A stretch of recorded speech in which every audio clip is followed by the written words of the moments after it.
So if you have a bad feeling about the project, but maybe you get a lot of money early on because there is a good salary, a startup salary or something like that, or you get a lot of shares, it will turn out after some time that it's still not what you would like to do. I think it's better to say no in the beginning and say, hey, sorry, that's not aligning with my values, or hey, sorry, I don't see myself in the team, than going down the road together for half year and 1 year and then tell the people, hey, sorry, I never really appreciated how you worked, therefore I'm leaving the project.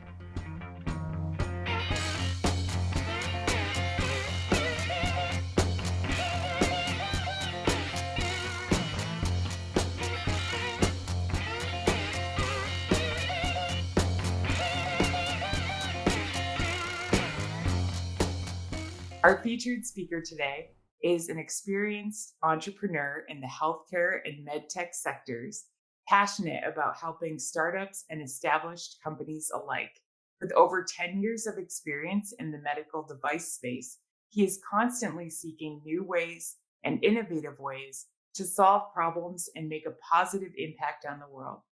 Tibor, it's a great pleasure to have you joining us as our guest today. Thank you so much for being willing to share your journey with us. Thank you so much for having me. It's a great opportunity, and I was really looking forward to this session today. And I'm also curious about the questions, and I hope that I can provide a little bit of insight into the crazy world of the MedTech startup ecosystem, but also my personal experiences about my entrepreneurial journey. We're very open to whatever you would like to share today. I was wondering if you could kind of take us back a little bit beyond what I can see on LinkedIn and talk about some of your experiences growing up. And if you feel like there are any particular life events or people in your life that really stuck out that you feel were influential in shaping those first choices you made. Perfect. Yeah, absolutely. Yeah, you're right. My LinkedIn profile is more of a quick snapshot of what I've been doing, but maybe let's go back to the beginning of my entrepreneurial journey, which was in 2012. At that time, I was just finishing my bachelor's program in biomedical engineering. So yeah, I'm a biomedical engineer by background. Being an engineer, focusing on technology and innovations was, I would say, a bit of a destination for me going that way. At the end of my bachelor's program, I was thinking about, yeah, do I want to do some generic bachelor's thesis where I don't know, focus on any given topic, or do I want to invent something or look for something new? And I chose the latter one. After that, I was coming up with an idea in the field of Parkinson's disease, because what I've seen, my great grandfather had Parkinson's, other relatives in my family too, and a lot of many people worldwide have and had Parkinson's. And I was seeing that if these people go to the doctor and they're having their symptoms like shaking, for example, so they have these tremors in their hands, the doctors would only look at them and visually and subjectively assess how strong this shaking is. So for me as a biomedical engineer, that was something unacceptable, saying, hey, how can you use your human behavior for assessing or measuring something which could be quantified? So that was really my idea back then, saying, okay, I know millions of people have these tremors, and it's really important to assess these tremors because, on the one hand, it helps you with providing a differential diagnosis if you don't know yet what the tremor is causing. On the other hand, if you have your disease, like Parkinson's, for example, the tremor is a great indicator to see if medications are properly working or not. And that was the first idea for my startup. So I said, I want to develop a medical device which is quantifying these tremors objectively really easily in a few seconds, and then the doctor and the patient get quantitative and not qualitative data anymore. How the situation is, what the diagnosis could be, and so on. That was, I would say, my main project and also passion project for about 10 years, I would say. So I started out with absolutely nothing. I had no connections, no money available, no funds, no team, nothing, just this idea. And I can tell you back then, approximately 12 years ago, I remember telling myself, how hard could it be to start a medical device startup? I would just do that. That would be really simple. I mean, if I could now travel back in time and have a discussion with my previous past Tibor, I would maybe tell him a few things. So it's not that simple to start a startup on its own, but especially a medical device startup. But yeah, things happen, and I was a little bit more naive on that. Yeah, going into the years, I really managed to build a startup out of that. So I found co-founders. I could raise approximately $2 million in public grants, but also in investors' money. I managed to certify and develop the medical device. So it was publicly available in the European Union, but also in Japan and also in Australia. And that was, I would say, really my passion project for many years. And that was also the possibility where I could learn so much from the startup ecosystem because I had to do many things, not only biomedical engineering, but of course, fundraising, investors relations, clinical trials, regulatory affairs, but also marketing, sales. Of course, if you're in a startup, you're involved in almost everything. And for me, that was really an excellent experience because even though later on we had approximately 8 full-time employees. So it was growing to approximately 10 people. I was always involved in everything. So I saw the daily challenges, what the solutions might be, and that was really helpful. Moving on, I would say that was my initial entrepreneurial knowledge I was building. But what I've seen is that I've done a lot of trial and error testing.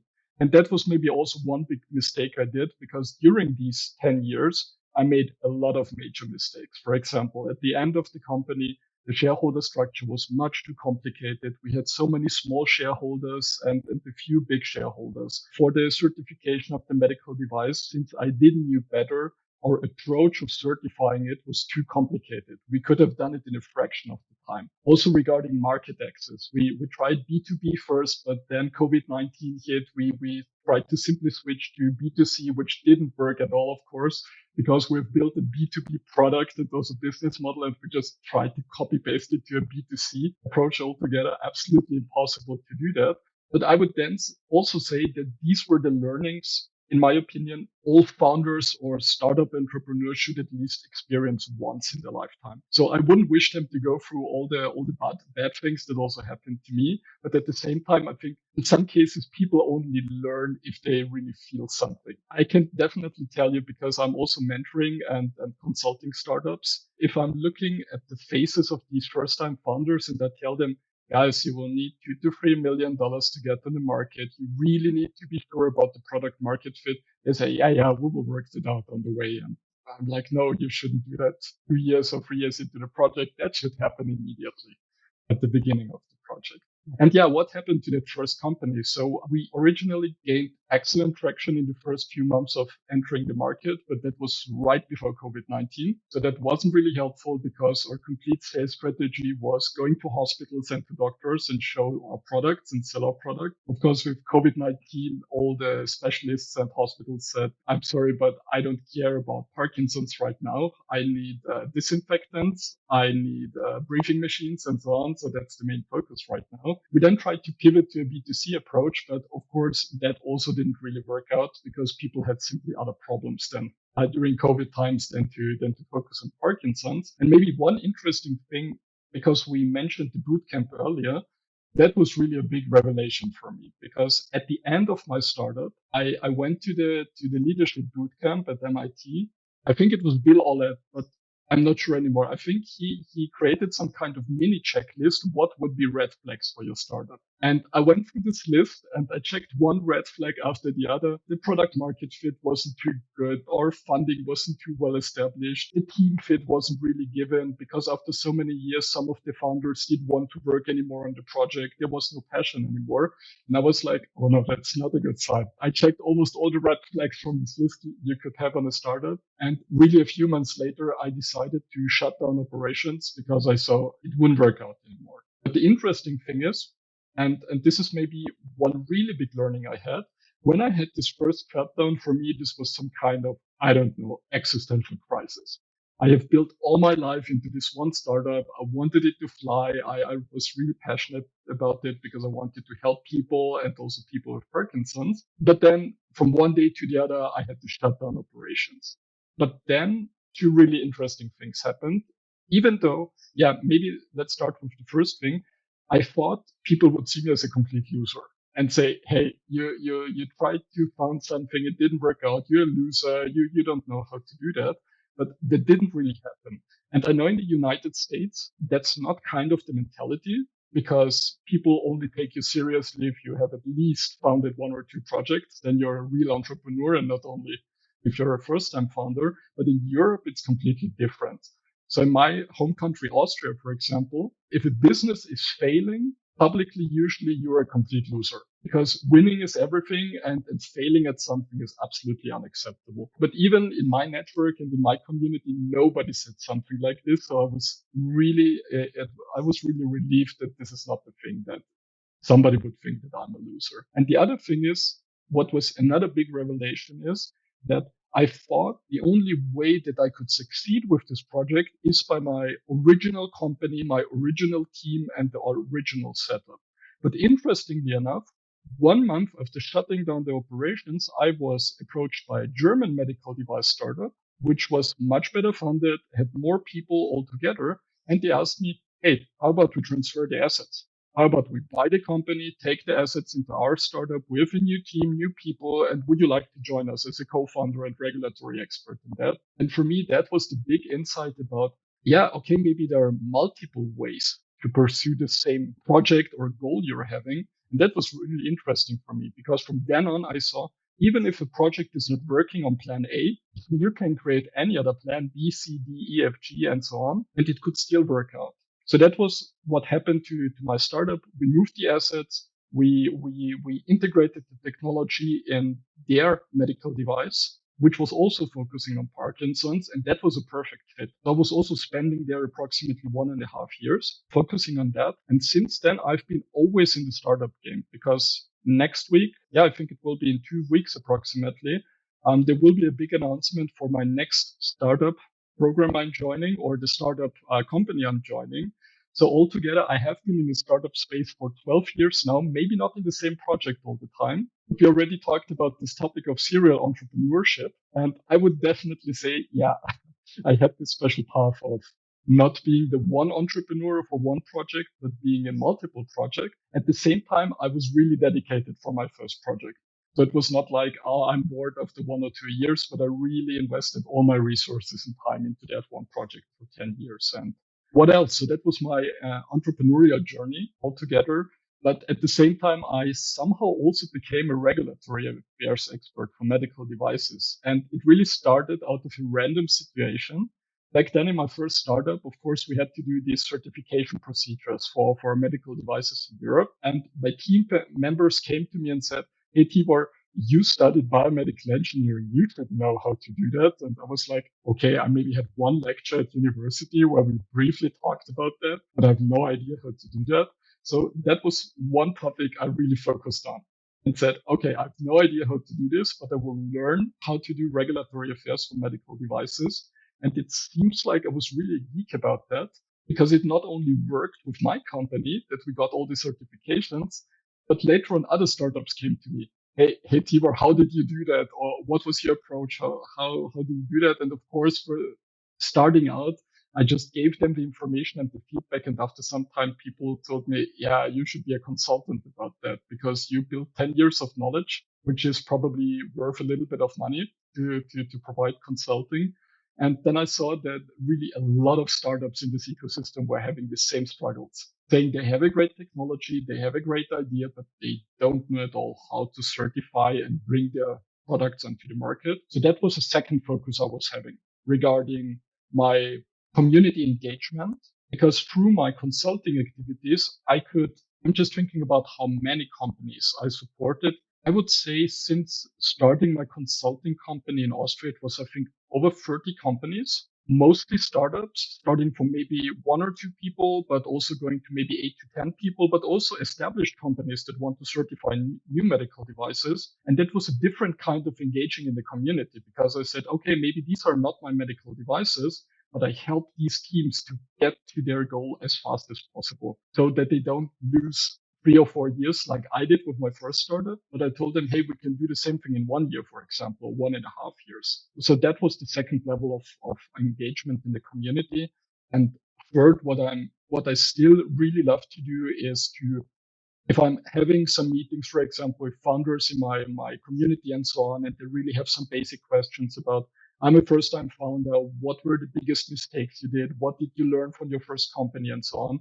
I really love to share that knowledge and really give back to the people because that's one point where I don't really see myself as a consultant, but that's somehow my way of giving back to the community. Because of course I could do that for consulting and say, yeah, I can tell you all the tips about how to become a better entrepreneur. But at the same time, I remember that there were also many people during my first startup who gave me information for free and provided me valuable lessons and information. So I thought, yeah, let's give back. Not only take, but also give back also to the community. That's so good to hear. Thank you so much. I would love to understand a little bit more. You've worked with so many different companies, so many different startups in this time, and especially in this space. Whilst you're working with them, do you get a feel for which companies you think like this is a great founding team, or maybe this founding team's lacking in this particular way? Do you have an idea of what traits or characteristics you think are necessary for a successful entrepreneurship startup? Absolutely, yeah. So first of all, I know this is a little bit harsh to say, but if the team consists of already veterans or serial entrepreneurs, I generally see huge differences. So sometimes I see excellent traits also in first-time founders, but more often if I see that the company is comprised of people that had already their startups or had their experience in the previous years, I usually have a much better feeling. Why? Because they made mistakes. They know how to do certain things or not do certain things. And I would also say they don't think about basic questions like, how do I get funding or should I hire somebody or do something with a consultant and so on. But they know exactly how to do things because they already experienced that. But of course, not everybody is a veteran. Many people are first time founders. So let's go to these people. What I can tell you if I'm looking at teams is for me, that the first green flag or red flag is if they're really open for feedback, even if it's critical. Some people or startups where I see that the management is completely open, and even if they had assumptions or ideas, maybe about how funding works, who they should hire, or if their product market fit is available or not. And if you honestly tell them, okay, this point is good, but I'm really sorry, you have no clue about that point. This is not how things work. They're either the founders who say, okay, wow, this is really great input. Could you provide me more information so that I better understand that? But unfortunately, you also have the founders who say, no, I don't know. I think my will still work. And that's working around. So I think openness for feedback and constructive feedback, I think is a really important trait. Because I had even in startups where I were working and involved, I had sometimes, I don't know, CEOs and people who always thought that they knew better. No matter how much feedback they got, they always said, I don't believe this feedback. No, I saw a counter opinion. So I think that's number one, which should be really important. The other thing, what I really found that was really helpful for a good founding team was that they understood that they at least need a CTO and the CEO in combination. Because it doesn't help me if I have three excellent scientists and researchers in my team who have no idea about how to generate a business plan, what scale strategies or marketing strategies to approach. I sometimes see that, especially if you're having spin-offs from universities, for example, or if these people come from technical universities or something like that. Excellent people, great minds, and they for sure know their technology. But what they really sometimes don't understand, and that was one of my biggest learnings during my first startup, nobody cares how innovative or how high tech your product is. The main question is, or the two main questions are, does it solve a real problem? And can you make money out of that? And this is for most engineers, and I'm an engineer myself, I made this mistake too, have this misconception of the more high tech, the more AI, the more software I pack into that solution, the more the market will love it. And unfortunately, this is not the case. So this is maybe a second thing I would really point out that if there's not at least a CEO, CTO combination somewhere, I usually doubt that there would be any good progress on that project. And maybe a third thing, what I've also seen is how well connected these people are. Because even if you're a first time founder, but have an excellent network for raising money, finding investors maybe, or hiring the right people, you will be probably much more successful than if you maybe are good in what you're doing, but you don't have the right connections and the access to maybe the market and other stakeholders that would be relevant. So these are definitely 3 points. But if you would ask me what's number one, I would definitely say openness for critique, constructive critique, and being able to learn and listen to other people who already went through these situations. That's such good advice. And it sounds so simple, but I know that we can, come into things like just having this perception of, what it should look like or, what it should feel like in some sense. And you can get married to the solution you created rather than getting married to the problem. I don't think that's like the actual analogy I'm looking for, but when you really are that passionate about solving the problem, then you're open to kind of seeing the universe of solutions and opening yourself to that critique, I think. Hello all. I hope you're enjoying this episode with Tibor. I wanted to ask you, our listeners, if you could give us a review in your podcasting platform of choice. We don't have sponsors and don't run ads, but we are looking to grow. So if you feel we bring value to your listening experience, please drop us a review when you get a chance. Thanks so much.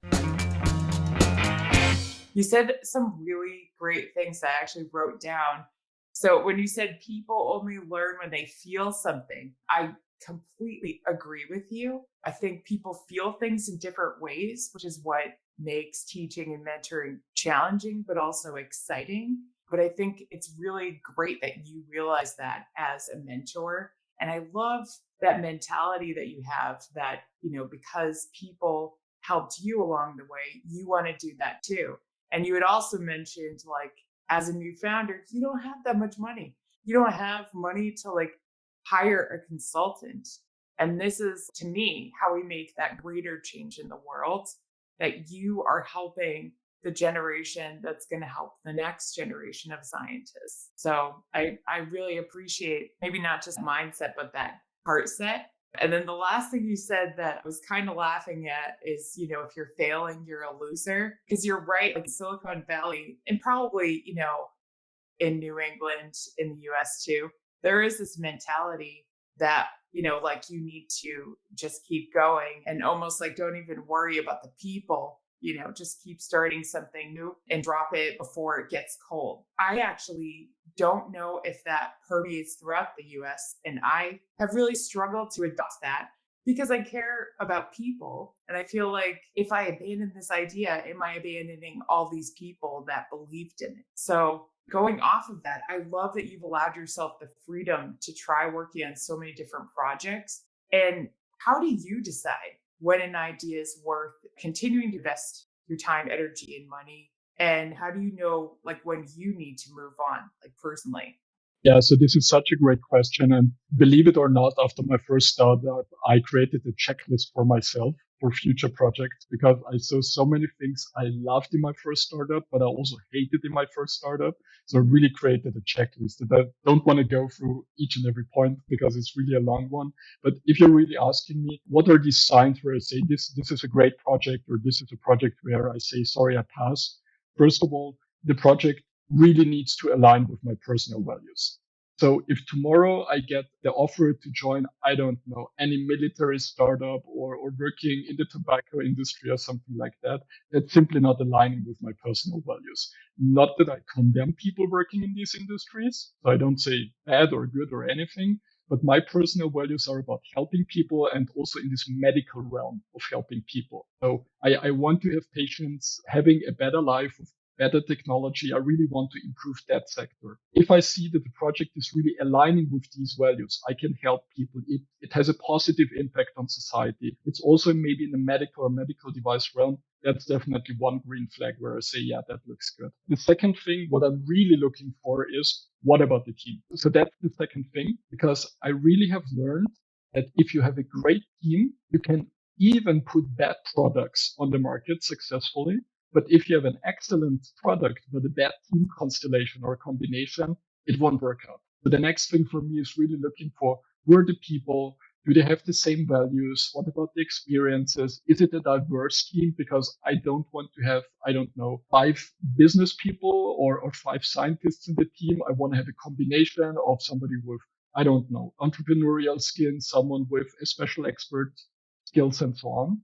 So that's the second thing I'm looking for. And the third thing, and this has become really important for me in the last few years, I want to see at least some signs of product market fit. So I really go by the sell first and build later on approach. I want to see that there are customers out there that even if we show them a PowerPoint or I don't know, a napkin with some information on that, and they say, hey, I would be really interested in that. Let's talk about business. Then I'm really open to that because having a great team and having the great values doesn't mean that you have a product market fit. Therefore, for me, it has to be a combination of all of these three. And all of these three has to be aligned. I got many, many, many offers in the past to join startups and also projects. And I declined most of them because at least one of these factors were not aligning altogether. And I think this is also a good thing because if you try to skip your own values and your priorities and think that it will work out somehow later on, at least in my experience, that's not true.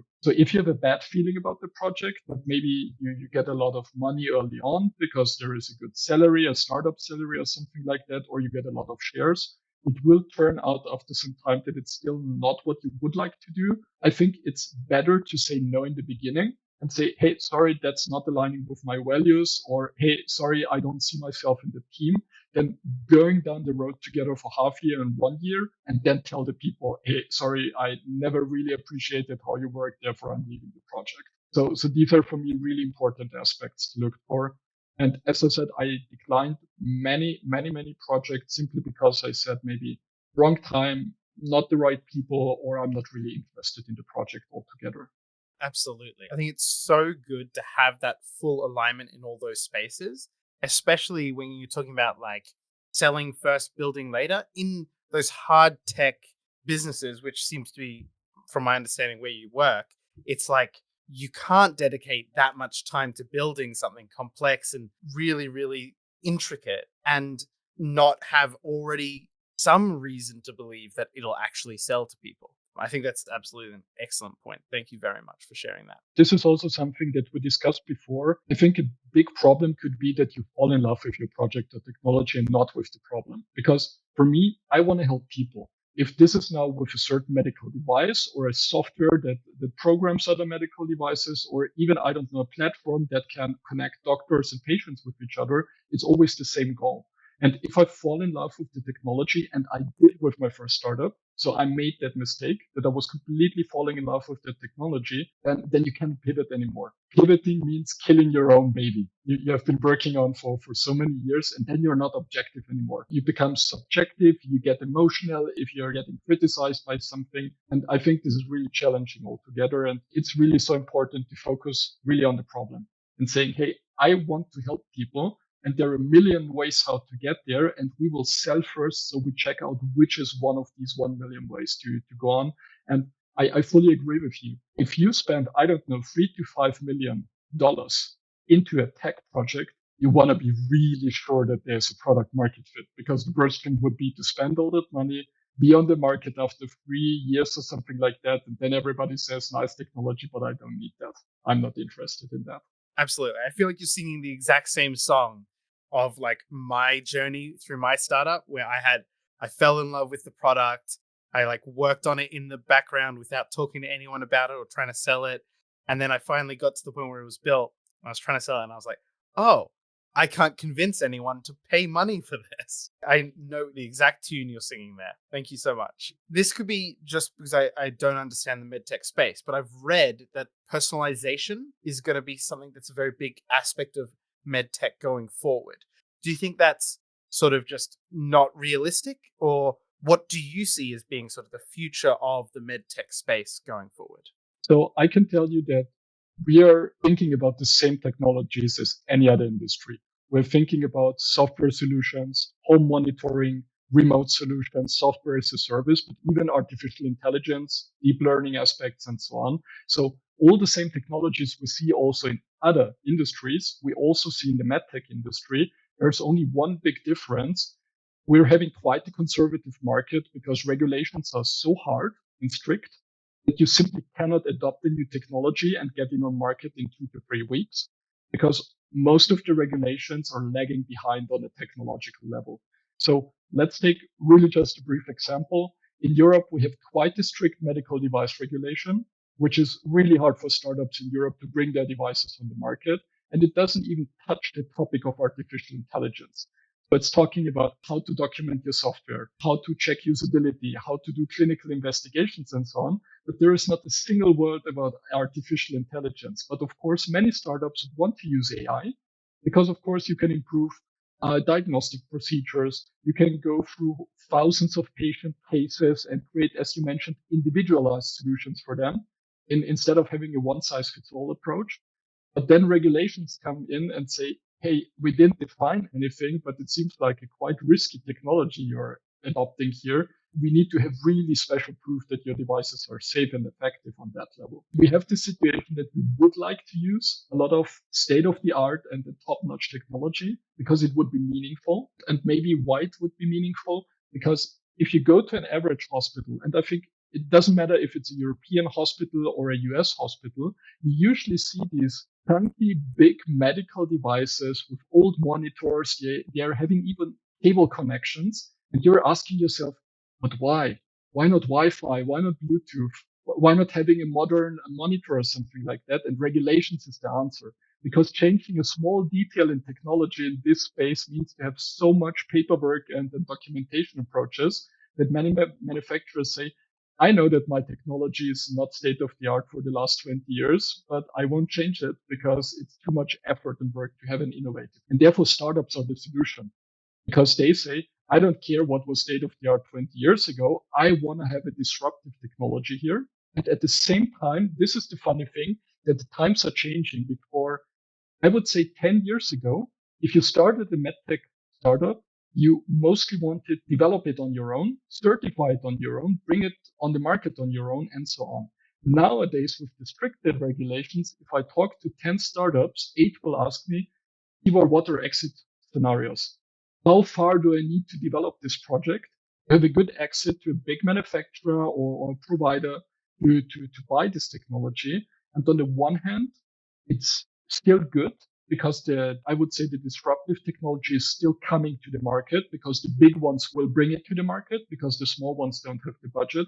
At the same time, it's a little bit of a shame because your startups are turning into R&D companies that simply develop IP, prototypes, maybe some clinical data, and then push it away and say, yeah, let's make a few millions with that and then move on to the next project. So that's maybe a long answer to that question. But yeah, innovation is there. Startups are the leading drivers of this medical device innovation and also medical innovation altogether.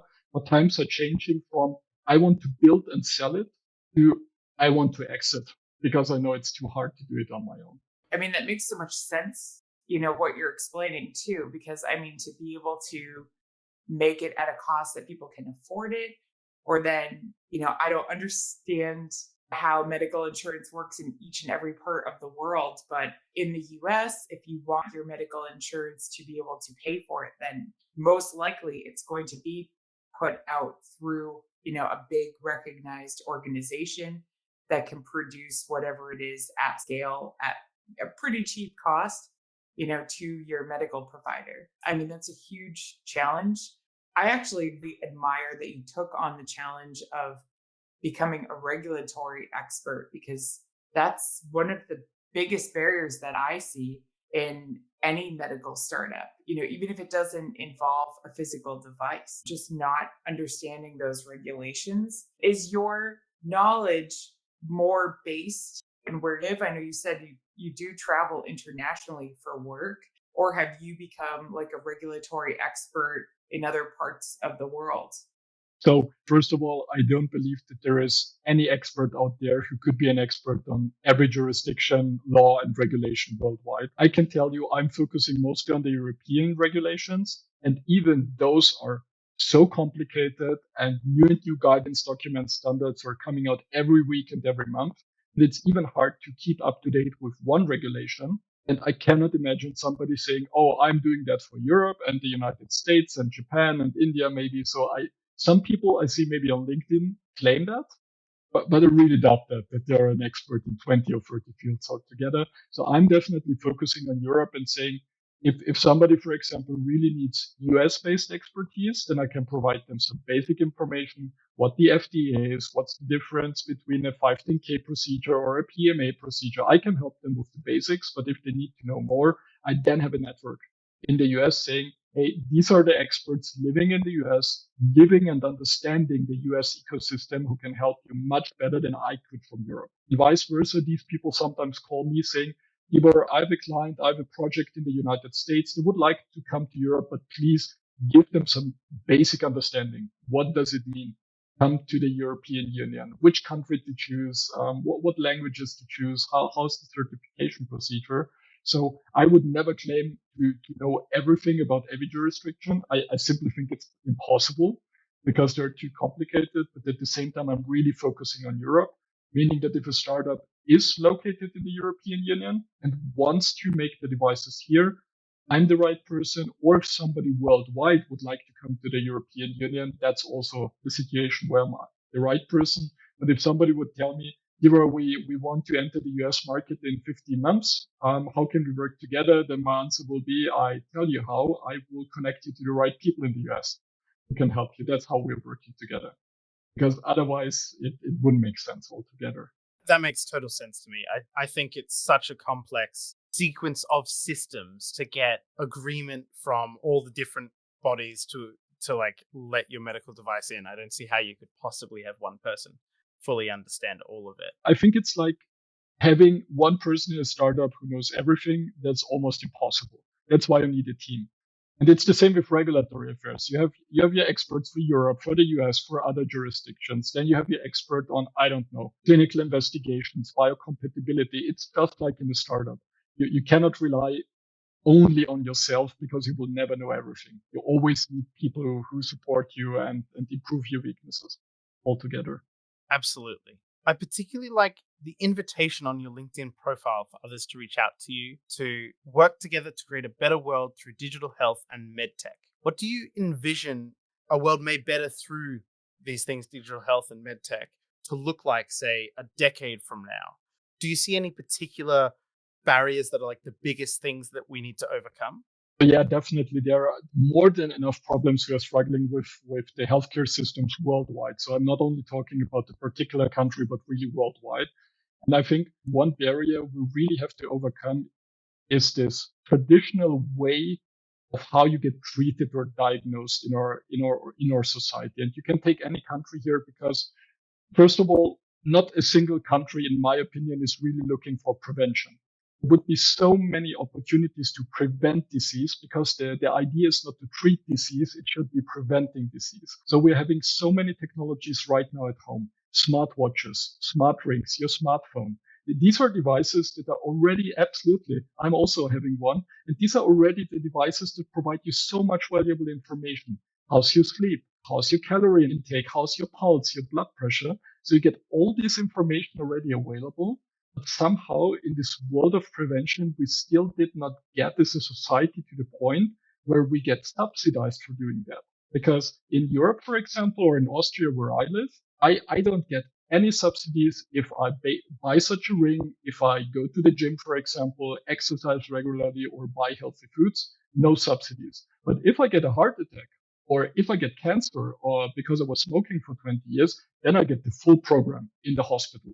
I get the doctors, I get the hospital, I get the treatment, I get follow-ups and so on. And I think this is one big challenge we have to overcome.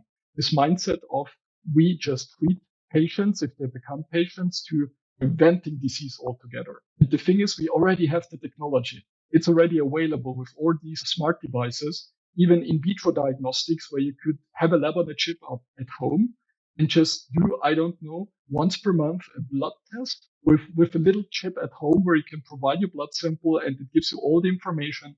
Are you sick? Is there any risk for cancer, for example, and so on? Please visit your doctor because there might be an issue.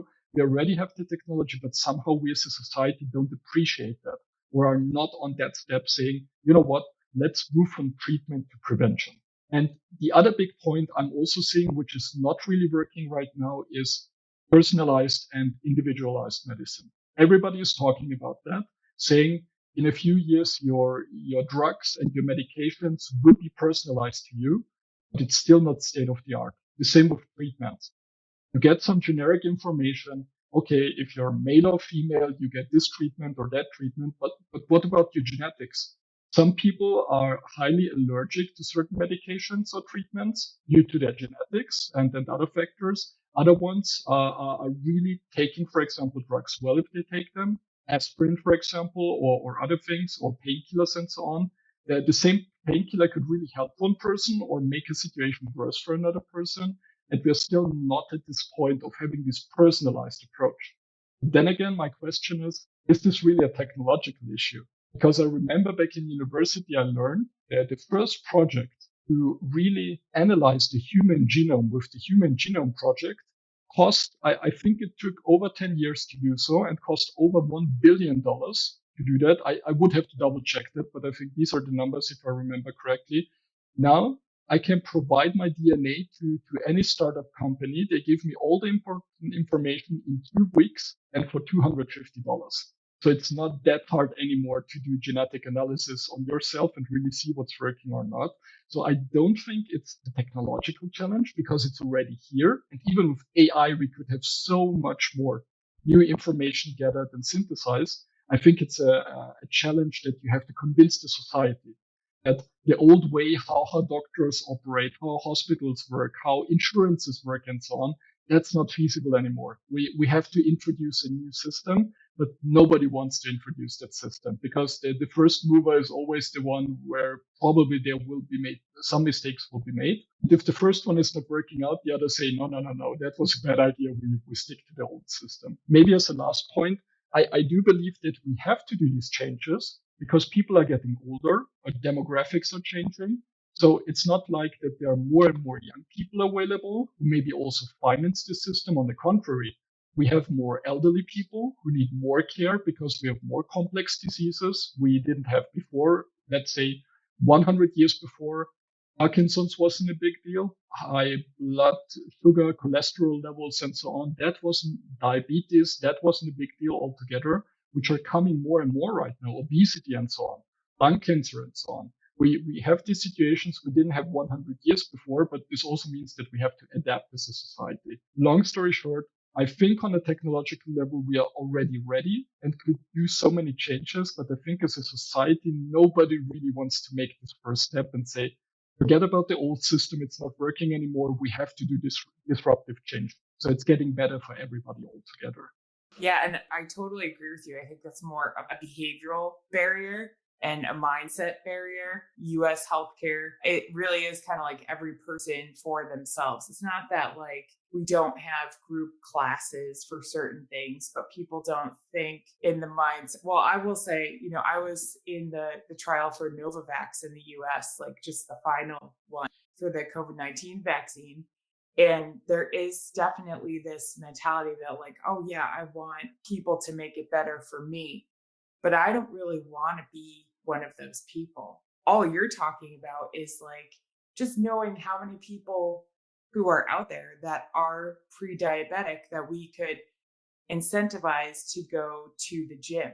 Unfortunately, I know that, we could talk about this at length, but like the dark side to that is that someone will then want to sell that information saying like, oh, well, you should start pitching diabetic products to these households. I mean, that already happens. I like the world that you're talking about, and I would like to figure out how to help people to get there because if we all work together, we can age better together for sure. Getting through the behavior challenges, I feel like and I say this more as a behavior specialist and not a technical person, but I feel like it is so much more complicated sometimes than technology, and I'm not a technology person. So I don't know how you engineers feel about that, but we'll have to work together to change society. I fully agree with that. And honestly, I don't know why this is still not common knowledge, especially for, I don't know, governments and politics, that you can have a much better impact in society if you reward people or give them positive rewards than to punish them on certain situations. Because maybe let's take another example. In my country, Austria, of course, healthcare is not free because you don't have to pay a lot if you go to the hospital, but you pay 27% of social security taxes on your income. So almost a third of your money is going away just for this tax, no matter if you're living healthy or unhealthy. So everybody has to pay the same. So if there would be a positive incentive, the government is saying you're starting at 30%, but if you're a non-smoker, if you prove that you're having good basic values, if you're using a smart tracker, for example, at home, showing that your blood pressure, your pulse and so on are okay, we could bring that down to 25% or even 20% because on average it will cost us much less than somebody who is a chain smoker, obese and eating fast food all the time.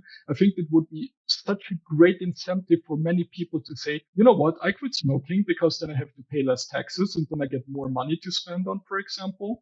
But then again, I know that many hospitals, but also the medical device industry is partially building on that you have sick people. And I can tell that from my industry, because I'm in the industry, it makes much more money to treat a cancer patient who has cancer for several months or even years. I can make many hundred thousands of dollars with that. But if I do a pre-screening and I have one intervention, a surgical intervention that costs maybe $50,000, unfortunately, I'm making less money than with the chronic intervention. And I think that's also one challenge we somehow have to overcome, that governments, but also the industry make money out of sick people and not healthy people. And I think that's one big challenge we have to solve. And honestly, I don't know what the best solution for that is, because you need the industry. You need people and companies who innovate, but for innovation, you also need to pay money for that. At the same time, we should somehow also incentivize this topic of getting healthy, keeping healthy and staying healthy altogether so that you don't get cancer or type 2 diabetes or anything else. I fully agree. It's a highly complex topic. And if somebody would ask me, Tibor, what's the obvious solution? I say there is no obvious solution because otherwise we would be already doing that. Everybody would be doing that. I see more incentives that come from employers because they want healthy employees, but they're still not that substantial. Like they might reimburse a gym membership or they might, give you credit for going to the doctor. But you're right. It's a complex issue. I feel like we're going to have you back and ask you some more questions because I realize that we're running close to the end of the hour. Do you have time for a couple more questions right now? Yeah, absolutely. All right. Well, we'll keep it on the brief side. I really wanted to ask, with all your experience, what prompted your interest in attending the MIT boot camp? And did you really find that there were things that were new to you? And do you use any of the tools from the disciplined entrepreneurship framework? Absolutely. So I can answer everything with yes. Maybe starting out, what really interested me, it was really funny because I joined an Austrian version of, Shark Tank is the name of the series. We also have it in Austria. It's just called 2 minutes and 2 millions. So you can get up to $2 million in if you're pitching for 2 minutes. And after doing the pitch there, one of the guys said, and the investor said, hey, you know what? I have connections to the MIT bootcamp and you're pretty smart guy. I would like to give you the possibility to join there and apply there. So that was the first time I heard about that. But after looking that up, I was like, okay, that's really interesting. And I can tell you why. Because when I had my first startup, I thought this is always a trial and error process. Because if everybody would know how to do a startup properly, everybody would be successful. And then I said, the bootcamp claimed to have, I would say, structured approach of how to do startups, what to do first and second step, third step, and so on. And I was not skeptical, but I was wondering, okay, is there really a secret formula to do that? And that would be really interesting to check that formula. And it turned out that during this bootcamp, there is a formula. The disciplined entrepreneurship you have mentioned, of course, it will not guarantee that your startup is working out because there's never 100% guarantee that something is working. But at the same time, I had the feeling that these steps that were introduced during the bootcamp massively reduced the risk of failure. Because if you start out with the product market fit, the problem, assembling the right people and the team, the probability is much lower that your venture will not work out. Then if you start with the technology, then you go into development, then you try to find a team and maybe the right problem to your solution. So still today, I can tell you that the most important lessons learned for me were find a problem, find a real world problem, and that it has to be a painful problem for people because we are having many problems in our lives. Also, I today, for example, if I look back on my day, there will be 2 to 3 small problems, but I'm not willing to pay for solutions for them. because they're not really annoying me. These are small problems, but there are so many other problems out there where people would literally throw money at you so that you solve these problems. And that was one big learning for me.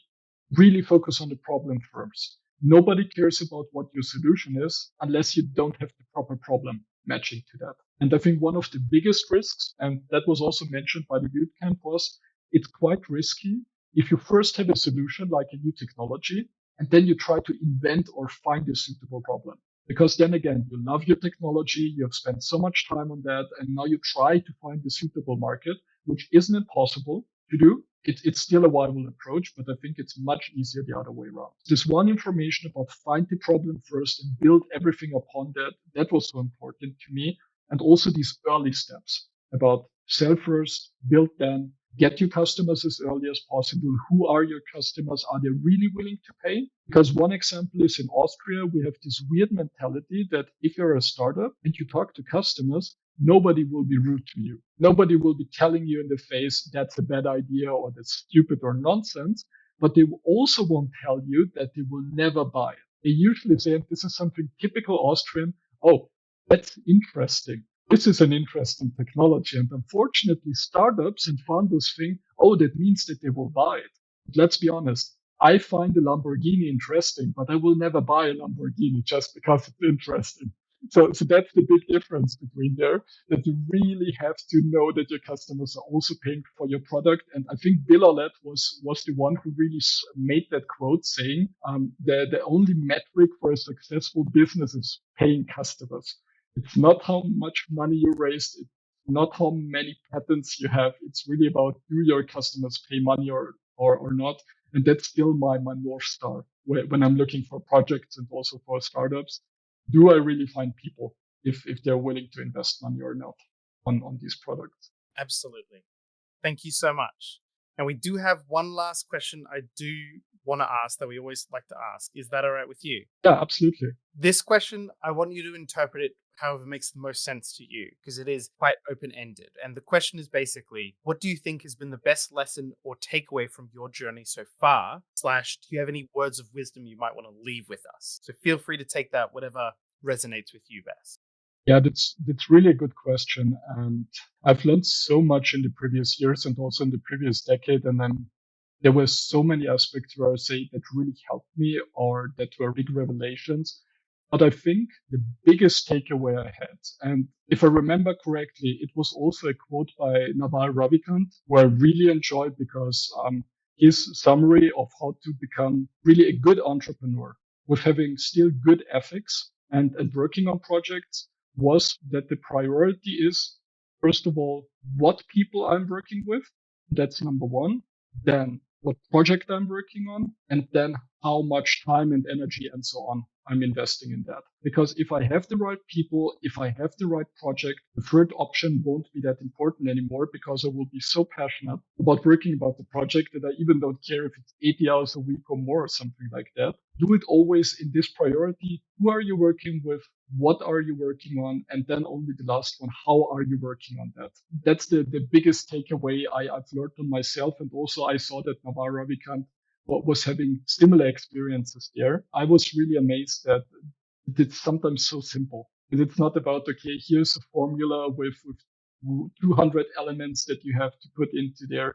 Here are steps and so on. That's also great. But what I've really seen is that I really enjoy working with the right people where I know that they have the right mentality. And then I'm also passionate usually about the product, but I can tell you what was also one of the biggest issues in my first startup was that after some time, I wasn't feeling the founder fit anymore. And if you lose that one, I think you lose all the hope in your project. So that would be my biggest advice or my biggest learning. Choose the right people and then talk about what you would like to work on. That's amazing advice. Thank you so much. And thank you so much for everything you shared with us today and for taking extra time. We really appreciate it. I'm really glad that we got to do this. Spencer and I and the whole team behind Founders Voyage feel really fortunate to be able to meet people like you and interview them. And if people would like to stay in contact with you, what is the best way for them to do that? Or if they'd like to learn more about your work? So first of all, I would like to thank you guys because it's one thing that people have this knowledge, but it needs a channel, a possibility to communicate that knowledge to bring it really to the community. So I want to thank you because you're taking your time, you're preparing and implementing Founders Voyage, and you're really spreading the message. So that's nothing that should be taken for granted altogether. So I also thank you for inviting me today and providing a possibility to talk about my experience. But also thank you so much on your side because you propagate this information and knowledge so that more startups can be successful altogether. So I really appreciate that. And to answer that question, I'm always available on LinkedIn. I think that's the easiest channel to reach out to me. So if anybody is having questions about my entrepreneurial journey or the bootcamp or any similar topic, I'm more than open and happy to talk about that via LinkedIn. That sounds great. Yeah, we look forward to having you back, hopefully, as a guest. But thank you again for your time. And we hope that you'll join us for other inspiring conversations with others. And feel free to nominate others if you would like to. And then to our listening audience, you can listen to our edited podcast on our website or on your favorite podcast platform by searching for Founders Voyage. And if you'd like to support the podcast, you can do that through our Patreon, patreon.com/foundersvoyage. So thanks again so much, Tibor. And I look forward to continuing to stay in touch and hearing more about your journey. Thank you so much. Thank you. It was an absolute pleasure talking with you. Thank you. Same to you. And let's keep in touch. And I'm looking forward to further engagements in the future. Thank you. Definitely. Have a great afternoon. Have a great day. Thank you very much.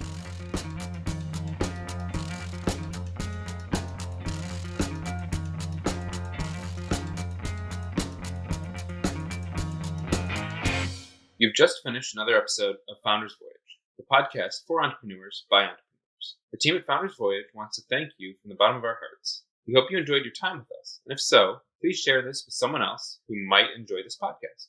You can also support us by leaving a review on Apple Podcasts and Spotify, and by donating to our Patreon. Outro music today is Something for Nothing by Reverend Peyton's Big Damn Band.